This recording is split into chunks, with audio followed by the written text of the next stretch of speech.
RTI Live News. Ask for right.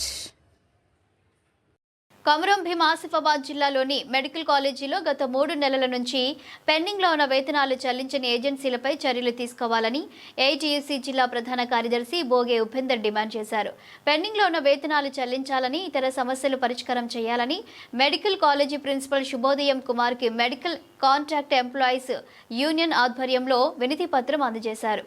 ఈ సందర్భంగా బోగి ఉపేందర్ మాట్లాడుతూ పెండింగ్లో ఉన్న వేతనాలు చెల్లించాలని, అలాగే EPF, ESI, insurance, ID cards, appointment letters, dress కోడ్తో పాటు ఇతర సమస్యలు పరిష్కరించాలని అనేకసార్లు కాంట్రాక్టర్ల దృష్టికి తీసుకెళ్లిన సమస్య పరిష్కరించడం లేదని, చెల్లించకపోవడంతో కార్మికులు, వారి కుటుంబ సభ్యులు పస్తులు ఉండవలసిన పరిస్థితి వచ్చిందని, ఇప్పటికైనా పెండింగ్ వేతనాలు వెంటనే చెల్లించాలని, నిర్లక్ష్యంగా వ్యవహరించిన ఏజెన్సీలపై చర్యలు తీసుకోవాలని డిమాండ్ చేశారు.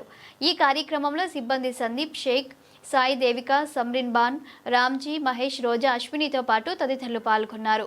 జిల్లా మెడికల్ కాలేజీలో పనిచేస్తున్నటువంటి కాంట్రాక్టు అవుట్సోర్సింగ్ ఉద్యోగులు ఎవరైతే ఉన్నారో ఇదంతా కూడా వివిధ ఏజెన్సీల కింద ఈ మెడికల్ కాలేజీల మరియు అక్కడ గవర్నమెంట్ హాస్పిటల్లో పనిచేస్తున్నారు. వీళ్ళకు పెండింగ్లో ఉన్నటువంటి 3 నెలల వేతనాలు చెల్లించి ఈపీఎఫ్, ఈఎస్ఐ అలాగే ఇతర సమస్యలన్నీ కూడా పరిష్కరించాలని కోరుతూ ఈరోజు medical college principal Shri Subodh గారికి contract outsourcing employees union AITC ఆధ్వర్యంలో వినతిపత్రం ఇవ్వడం జరిగింది. ఈ సందర్భంగా మేము డిమాండ్ చేసేది ఏంటంటే పెండింగ్లో ఉన్న జీతాలు వెంటనే చెల్లించాలని కోరుతున్నాం.